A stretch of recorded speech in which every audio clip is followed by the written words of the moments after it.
Welcome to Financial Friday. Jeff Kennedy from the Kennedy Wealth Group is going to join us each week for a look at some of the issues surrounding personal finances and how you can get ahead in the game. Now today, we're talking about the single biggest risk to your retirement savings portfolio, which is, as you say, Jeff, long-term illness. Why is that? That's right, Stephen. We're talking about, in terms of a financial plan, this bottom layer of income and risk protection. And 68% is the statistic, the number of Americans 65 and older who will have a need for long-term care in their lifetime. I mean, that's better than a 2 in 3 chance for our seniors. But that risk isn't limited to seniors, because 40% of the people in a long-term care situation today are between the ages of 18 and 64.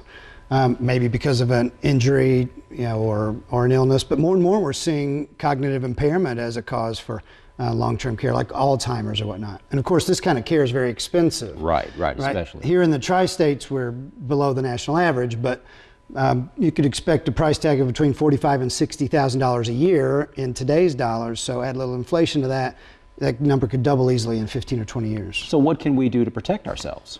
Well, just like you insure your home or your car, this is a very big risk you should insure against. So I recommend people protect themselves by having a long-term care insurance policy. Okay. I mean, actually the numbers show that you're more likely to have a long-term care claim or need long-term care insurance than having a catastrophic claim for your homeowners or auto insurance policies combined.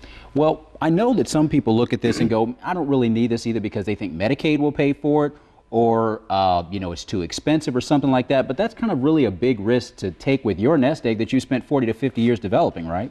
Absolutely right. Let's be very clear. Medicare does not cover long-term care needs. And frankly, you don't have to take that big of that risk without insuring against it, because there's been many changes for the better in recent years. And so you can get return of premium policies, or if you keep the care all your life, you can get death benefit paid to your heirs to help recoup premiums at that time. Tax-free, by the way, grossed up for interest. Okay, very good. We're almost out of time, Jeff. Let's talk about tools that are available quickly that people can get a hold of to help them out. Okay, sure. It's a big topic. We've posted a resource on the Connect Tri-States website that will help people understand long-term care and the risks there. They can also call the office if they need some more information or can't find that. But that'd be where I'd start. Okay, and before we get out the door, what are we talking about next week?